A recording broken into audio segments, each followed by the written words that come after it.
नमस्कार दोस्तों, मैं शिवा श्रीवास्तव एक बार फिर हाजिर हूँ आपके साथ आपकी अपनी एकेडमी लोड स्टार एकेडमी में।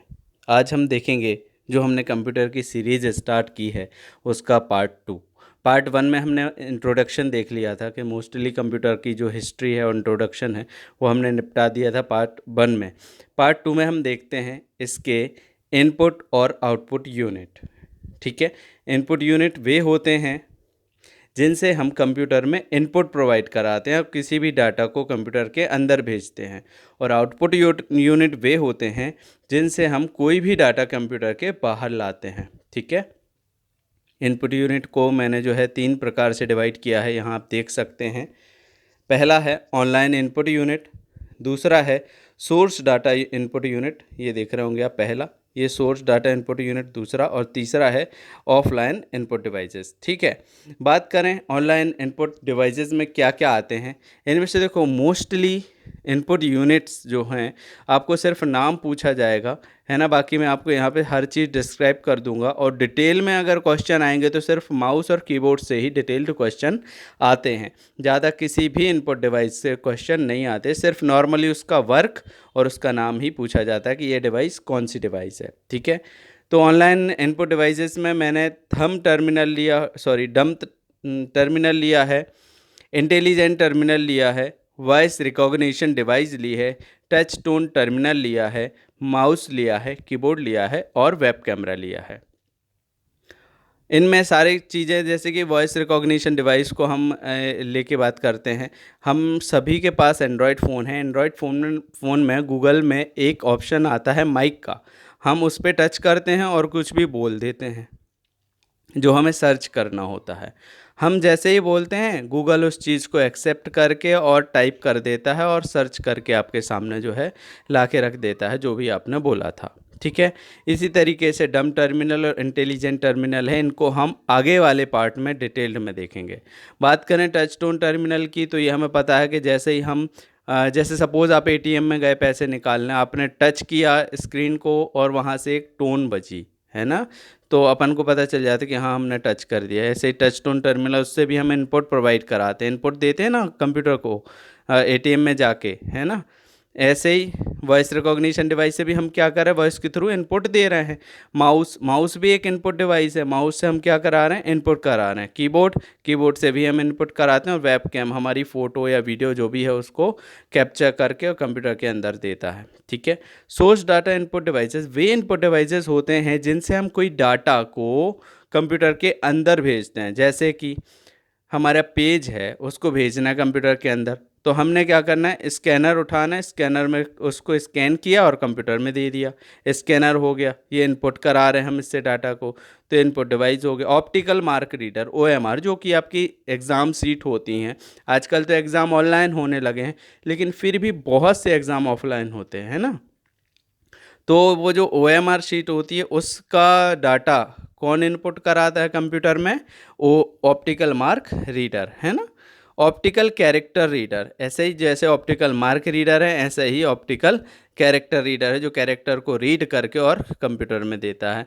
Magnetic ink character reader, MICR बोलते हैं उसे, है ना। मैग्नेटिक इंक कैरेक्टर रीडर, इसको जैसे कि आपने देखा होगा चेक नंबर अलग तरीके से दिया हुआ होता है ना, तो उस चेक नंबर को मैग्नेटिक इंक के द्वारा लिखा जाता है, और ये चेक करने के लिए कि जो जो चेक है आपका वो सही है या गलत है, मतलब फर्जी चेक तो नहीं है, इसे जानने के लिए मैग्नेटिक इंक कैरेक्टर रीडर द्वारा उसका नंबर चेक किया जाता है, परखा जाता है, और फिर उसका डाटा कंप्यूटर में लिया जाता है। जॉयस्टिक, ये आप देख रहे होंगे यहाँ पे मैंने बना रखे हैं सारी चीज़ें, फ़ोटो दे रखी हैं आपको। जॉयस्टिक, ये कंप्यूटर में या टीवी में कभी अपने वीडियो गेम्स खेले हों तो उसका एक रिमोट है, इससे भी हम क्या कराते हैं, इनपुट प्रोवाइड कराते हैं ना।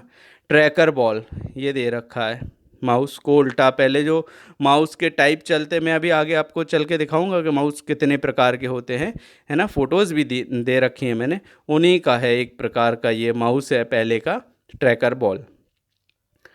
और लाइट पेन से हम इनपुट प्रोवाइड कराते हैं। ग्राफिक टैबलेट है ना। Optical bar code reader, optical bar code reader जैसे कि हम कई शॉपिंग मॉल में जाते हैं, आपने देखा होगा, तो वो सिर्फ बार कोड को स्कैन करते हैं और उस पूरे जो आप ख़रीदते हैं प्रोडक्ट, उसका पूरा डाटा कंप्यूटर के अंदर पहुंच जाता है कि कौन सा प्रोडक्ट है, कितने का है, इस पे कितना डिस्काउंट है, सारी चीज़ें, है ना। इसके बाद बात करें ऑफलाइन इनपुट डिवाइसेस की, तो की टू कार्ड, की टू टेप, की टू फ्लॉपी, की टू डिस्क, ये सारी चीज़ें, जैसे अपना मेमोरी कार्ड हो गया, हार्ड डिस्क हो गई, है ना, पेन ड्राइव हो गई, ये भी इनपुट डिवाइसेस हैं। इनसे हम डाटा को क्या करते हैं, कंप्यूटर के अंदर इनपुट कराते हैं, इसलिए मैंने इसको ऑफलाइन इनपुट डिवाइसेस में ले रखा है। ये सारी इनपुट डिवाइसेस आपको याद रखनी है कि कौन कौन सी इनपुट डिवाइसेस है, क्योंकि डायरेक्टली क्वेश्चन आता है। व्यापम तो डायरेक्टली पूछ लेती है कि जॉयस्टिक क्या है, इनपुट डिवाइस, आउटपुट डिवाइस, या 2-3 और ऑप्शन आपको दे दिए जाएंगे। ठीक है, बात करते हैं मेनली इन सब में दो प्रमुख इनपुट डिवाइस हैं, एक माउस और एक कीबोर्ड। इन दो से सबसे ज़्यादा क्वेश्चन बनते हैं कि किसने बनाया, कब बनाया, कैसे बनाया, क्या टाइप हैं। जिसमें कीबोर्ड में सबसे ज़्यादा क्वेश्चन बनते हैं कि की कौन कौन सी होती हैं, तो हम इनको देखते हैं डिटेल में। बात करें पहले माउस की, तो माउस का जो आविष्कार है वो 1960 में हुआ। किसने किया? डग एंजेलबर्ट ने किया। ठीक है, अच्छा, डग एंजेलबर्ट ने जो माउस बनाया था वो लकड़ी का था, और उसमें जो है धातु के पहिए लगे हुए थे, और उन पहियों के द्वारा हम इस माउस को आगे पीछे करते थे। ये बात जबकि है जब फर्स्ट जनरेशन चल रही थी, प्रथम पीढ़ी, है ना। मैंने आपको पिछले वीडियो में पार्ट 1 में आपको बताया था कि पीढ़ियाँ क्या हैं और कब से कब तक चली। तो प्रथम पीढ़ी की बात हो रही है, तब 1960 में जो है ने डग एंजेलबर्ट ने माउस का आविष्कार किया था। ठीक है, माउस है क्या? माउस एक ऐसा डिवाइस है, इनपुट डिवाइस है, या इसे हम पॉइंटर डिवाइस भी कहते हैं, है ना, जिसकी सहायता जो स्क्रीन पे तीर जैसा आइकॉन दिखता है उसे हम कहते हैं कर्सर, उसको मूव कराया जाता है ना। देखो पहले क्या होता था कि पहले CUI चलते थे, मतलब कैरेक्टर यूज़र इंटरफेस, वो उसके लिए सिर्फ हमें कीबोर्ड की ज़रूरत होती थी और सारा काम कीबोर्ड से हो जाता था। लेकिन जब से GUI आया है, यानी ग्राफिकल यूज़र इंटरफेस, तब से हमारे लिए माउस की जो है माउस का यूज़ बहुत ज़्यादा बढ़ गया है। अब ये CUI और GUI क्या है, मैं आपको आगे वाले वीडियोज़ में बताऊंगा, है ना। वैसे एक नॉर्मल बेस पे यहाँ पे समझ लेते हैं। CUI यानी कैरेक्टर यूज़र इंटरफेस, जो यूज़र है वो कैरेक्टर के फॉर्म में अपनी सारी डाटा, इंफॉर्मेशन, जो कुछ भी है वहाँ पे सेव करता था, है ना। तो पहले ये सारे फ़ोल्डर वगैरह नहीं दिखते थे, कि जैसे आप माई कंप्यूटर की जगह कंप्यूटर का वो सिंबल दिखने लगा है ना। तो पहले ये नहीं दिखते थे, वहाँ सिर्फ लिखा हुआ होता था, तो हमें माउस की ज़रूरत नहीं पड़ती थी, क्योंकि हम डायरेक्ट टाइप कर देते थे, वो चीज़ हमारे सामने आ जाती थी। तो वो होता था कैरेक्टर यूज़र इंटरफेस। आजकल हो गया ग्राफिकल यूज़र। ग्राफिक्स मतलब होती हैं आपका डायग्राम या फिर कोई सिंबल, है ना, इसको बोलते हैं ग्राफिक। तो हमें जैसे फ़ोल्डर खोलना है तो हमारे सामने फ़ोल्डर का सिंबल होगा, फाइल खोलनी है तो फाइल का सिंबल, जैसे कि MS ऑफिस की बात करें तो तीनों अलग अलग सिंबल आते हैं, MS वर्ड का अलग है, एक्सेल का अलग है, पावर पॉइंट का अलग है। तो हम देख के ही समझ जाते हैं कि ये इस चीज़ का सिंबल है। तो हमें अब सिंबल दिख रहा है ना, तो हमें टाइप तो नहीं करना, डायरेक्ट दिख रहा है स्क्रीन पे तो उसे क्लिक करना है। तो इसके लिए हमें माउस की ज़रूरत पड़ी थी। जैसे ये यहाँ पे मैंने आपको दे रखा है ना, कि माउस की ज़रूरत क्यों पड़ती है। इसमें यही सब चीज़ें हैं जो मैं समझा चुका हूँ आपको, CUI और GUI। अब काम कैसे करता है, तो भैया ये DPI पे काम करता है। DPI मतलब होता है डॉट पर इंच। ठीक है, इसका मतलब एक वर्ग इंच में कितने डॉटों की संख्या आएगी। जब भी आप माउस खरीदने जाएंगे तो उसके डिब्बे पे आपको लिखा हुआ मिल जाएगा DPI, कि ये माउस कितने DPI के लिए काम करता है। अगर आपको ग्राफिक्स का बहुत ज़्यादा काम है, आप कोई स्पेशल वर्क कर रहे हैं, स्पेशल वीडियो फोटो प्रोजेक्ट बना रहे हैं, तो आपको DPI ज़्यादा वाले माउस खरीदने चाहिए। लेकिन घर के लिए नॉर्मली ग्राफिक तैयार करने के लिए हमारा जो नॉर्मल कम DPI का या जो भी यूज़फुल माउस आजकल चल रहा है मार्केट में, वो काम कर जाता है। ठीक है, तो ये है माउस का जो है काम कैसे करता है। तो ये डॉट पर इंच पे काम करता है ना, कितने DPI माउस है उस हिसाब से हम खरीद के इसको वर्क करा सकते हैं। अब माउस होते कितने प्रकार के, तो माउस 4 प्रकार के होते हैं। लेकिन आज के समय में देखा जाए तो आप लोगों को सिर्फ 2 प्रकार के माउस ही मार्केट में मिलेंगे, एक ऑप्टिकल माउस और एक वायरलेस माउस, है ना। ऑप्टिकल माउस वायर्ड होता है और वायरलेस माउस में वायर नहीं होता है। होता ये भी ऑप्टिकल माउस है, लेकिन इसमें वायर नहीं होता, इसलिए इसको वायरलेस माउस करके और एक अलग से नाम दे दिया। तो पहला देखते हैं मैकेनिकल माउस। ये बहुत बहुत पुराना जो है इसका रूप है। इसके नीचे माउस में क्या होता था, जहाँ आज रेड कलर की एलईडी जलती है, लाइट जलती है, वहाँ पे पहले एक रबर की बॉल लगी होती थी और उसे पैड पे घुमाया जाता था। जब रबर की बॉल घूमती थी तो उसके अंदर लगी हुई एक चक्री भी घूमती थी, जिससे स्क्रीन पे जो कर्सर है वो इधर उधर घूमता था। लेकिन कई बार क्या होता था कि बॉल अटक जाती थी किसी कारण, जैसे उसमें कचड़ा फंस गया, धागा फंस गया, बाल फंस गए, कोई भी चीज़ फंस गई तो वो अटक जाती थी, तो हमारा माउस ख़राब हो जाता था, है ना। तो वो ज़्यादा उतना काम का नहीं रहा, ज़्यादा सफल नहीं रहा। अब जैसे कि हमने सुना है कि आवश्यकता ही आविष्कार की जननी है। अब हमें आवश्यकता हुई तो आविष्कार हुआ। फिर इसके बाद बना opto mechanical mouse. Opto mechanical mouse एक ऐसा माउस है जिसमें ऑप्टिकल माउस और मैकेनिकल माउस दोनों थे। मतलब इसमें एलईडी लाइट भी लगा रखी थी फोटो डिटेक्टर के साथ, और बॉल भी लगा रखी थी। अब ये था कैसे, मैं आपको अगले स्लाइड में बता रहा हूँ, मैंने फ़ोटो दे रखी है, टेंशन नहीं लेना है ना। तो ऑप्टिकल जो माउस है, ऑप्टिकल मैकेनिकल माउस, इसमें क्या करते थे कि एलईडी लाइट लगा के फ़ोटो डिटेक्टर से माउस द्वारा तय की गई दूरी को नापते थे, और इस मॉडल पे ये जो काम करता था। अच्छा, इसमें भी बहुत सारी कमियां थी, दोनों दोनों चीज़ें इकट्ठी लगी थी। फिर आविष्कार हुआ ऑप्टिकल माउस का। ये फाइनली जो है आधुनिक उपकरण है, जो अभी हमारे घरों में भी है, और आपको हर जगह यही देखने मिलेगा, ऑप्टिकल माउस, है ना। इसमें क्या रहता है कि एक कॉर्ड लगी होती है, डोरी लगी होती है, जो कंप्यूटर से यूएसबी से कनेक्ट होती है ना, सीपीयू से, और ये सीपीयू से जुड़ा रहता है। इसमें एलईडी रहती है जो माउस के द्वारा तय की गई दूरी को नाप के, और फिर उस हिसाब से जो कर्सर को है आगे पीछे ऊपर नीचे करती है, घुमाती है स्क्रीन पे। ठीक।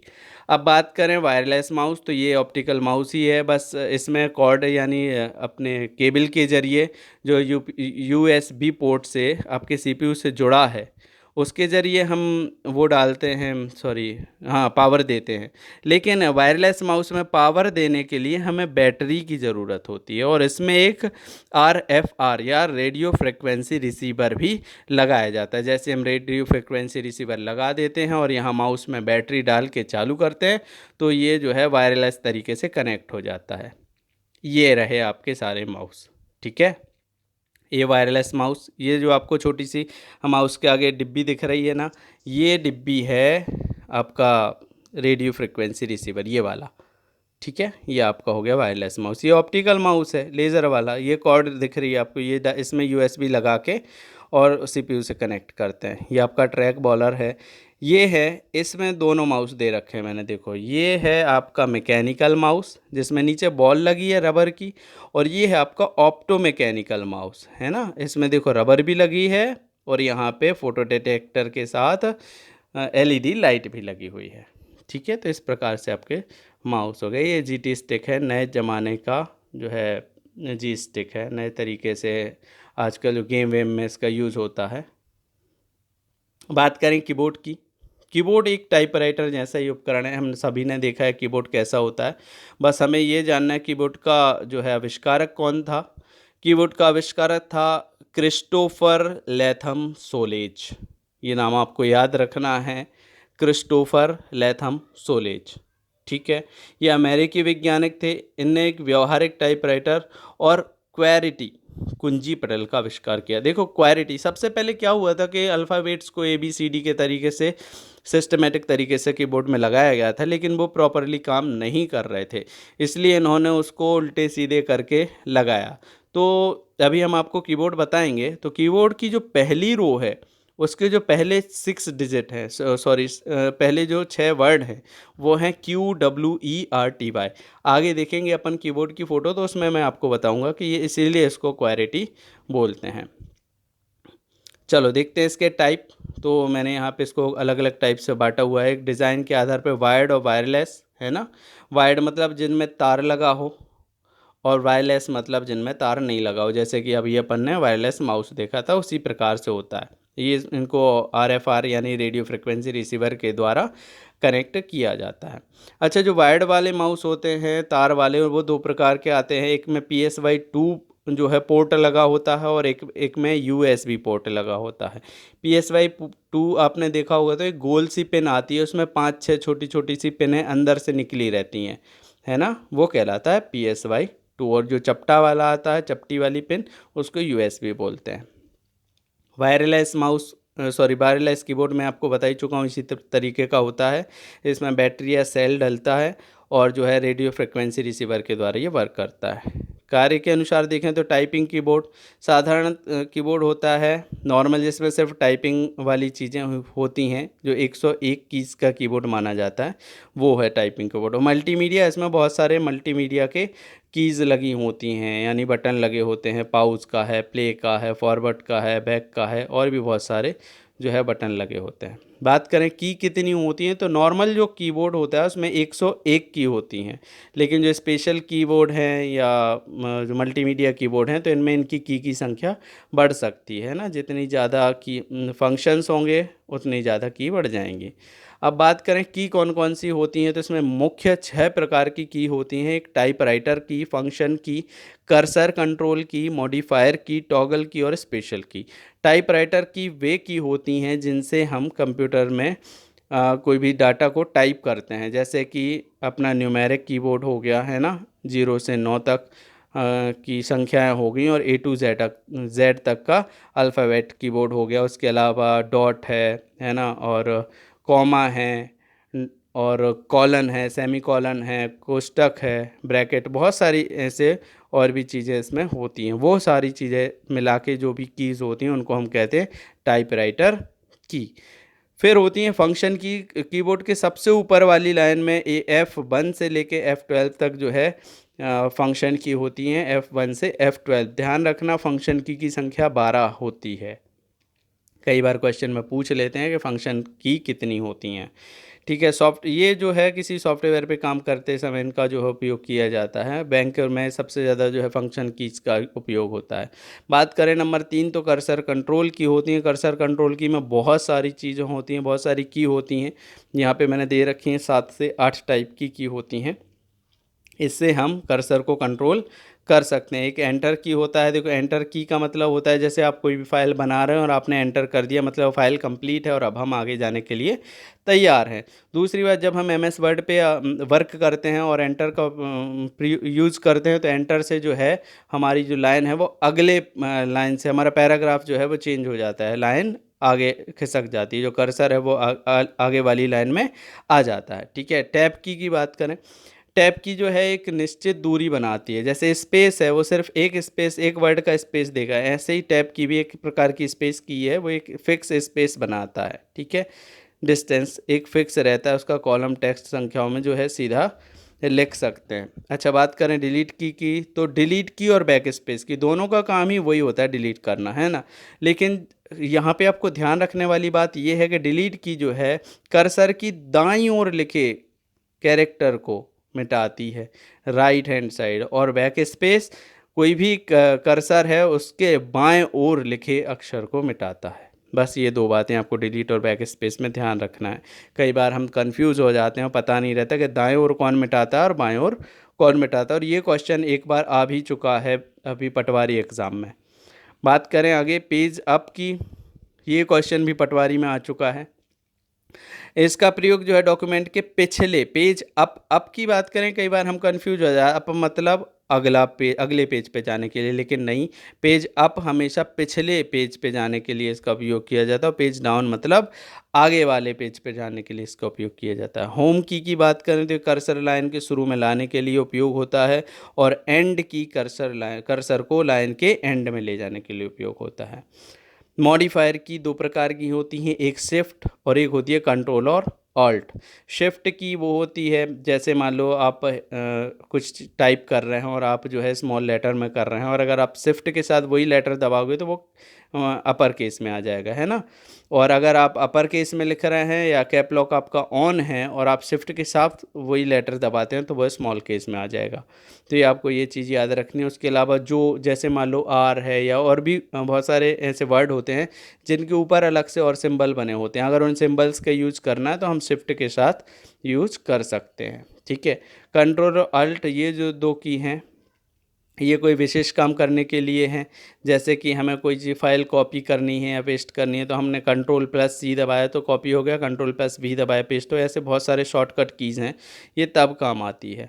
ठीक है, बात करें टॉगल की, टॉगल की में जो है एक से अधिक फंक्शन के लिए जो कीज़ लगी होती हैं उनको टॉगल की बोलते हैं। जैसे कि बात करें कैप लॉक है, नम लॉक है, स्क्रॉल लॉक, मतलब इनसे चालू भी हो जाएगा लॉक और बंद भी हो जाएगा। जैसे हमने कैप लॉक चालू किया तो कैपिटल लेटर में आ गया, और कैप लॉक बंद किया तो जो टाइपिंग है वो स्मॉल लेटर में आ गई। तो ये दो दो काम करते हैं, इसलिए इन्हें बोलते हैं टॉगल की।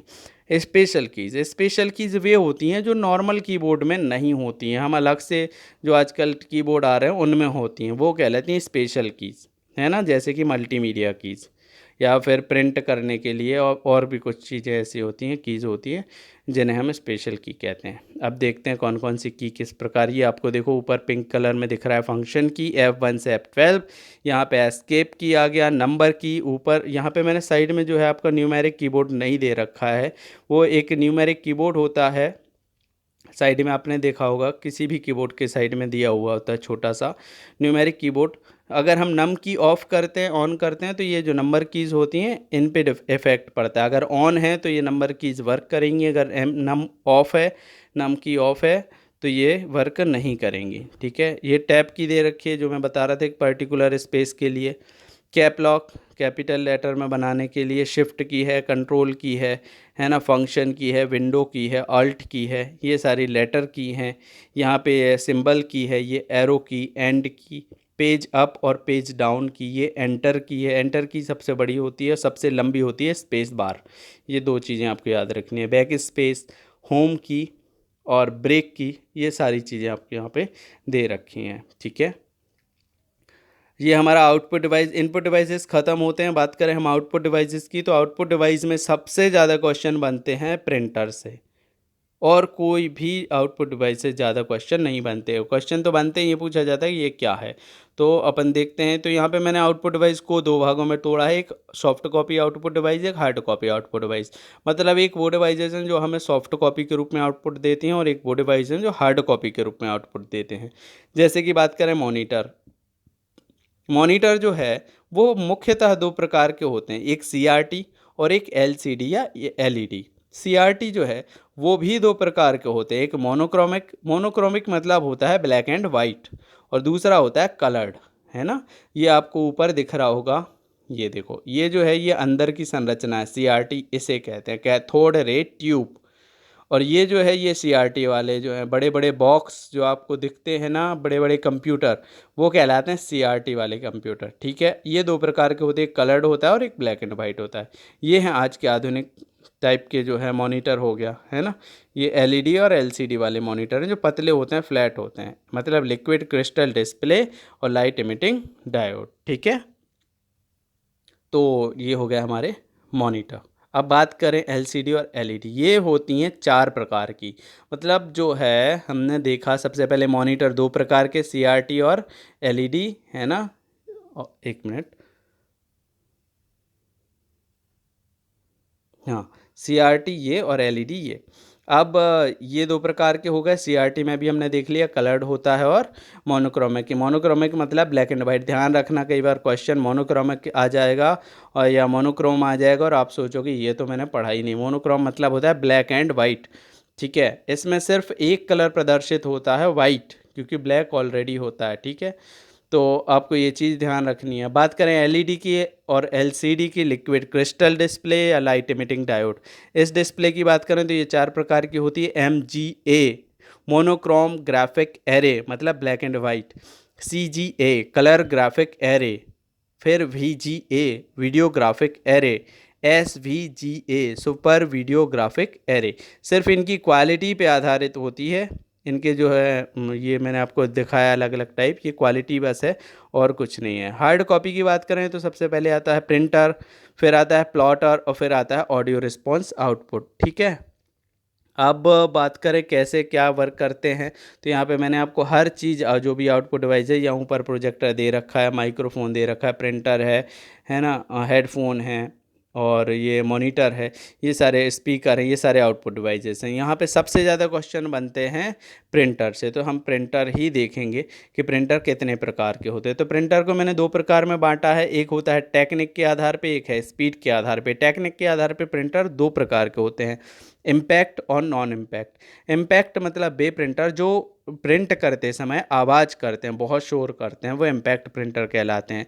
जैसे कि आप कभी रेलवे में टिकट लेने गए होगे, है ना, या फिर एलआईसी में वो लेने, क्या बोलते हैं, स्लिप लेने गए होगे। एलआईसी आप जब भरने जाते हो या टिकट लेने जाते हो आप काउंटर पे, तो एक प्रिंटर रखा होता है, उसमें गोल गोल वो लगा होता है, मतलब ड्रम टाइप का, है ना, वो ड्रम से प्रिंट करता है रिबन पे, और वो बहुत खटर खटर खटर खटर की आवाज़ करता है। तो वो सारे प्रिंटर होते हैं इम्पैक्ट। इसमें 5 प्रकार के प्रिंटर आते हैं: dot matrix, Daisy wheel, chain, band और ड्रम।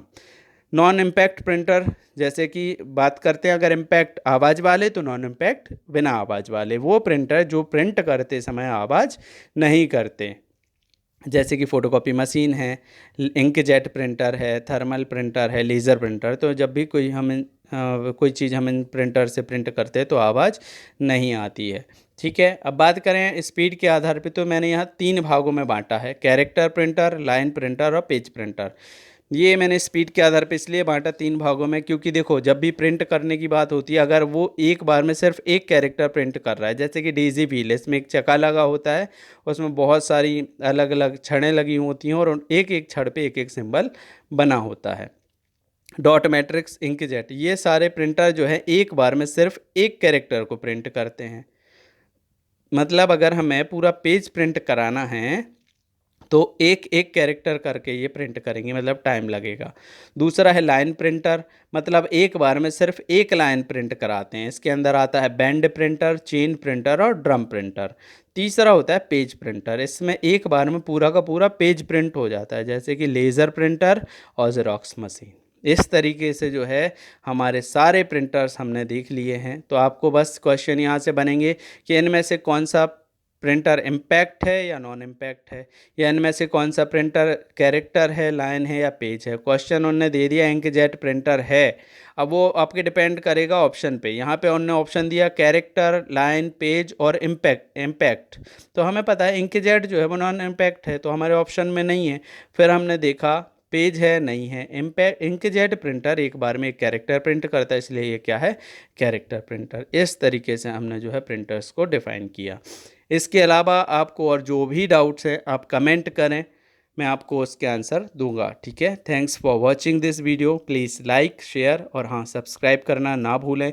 सब्सक्राइब करने के साथ ही बेल आइकॉन ज़रूर दबाएं, ताकि हमारे नोटिफिकेशन आप तक पहुंचते रहें। धन्यवाद।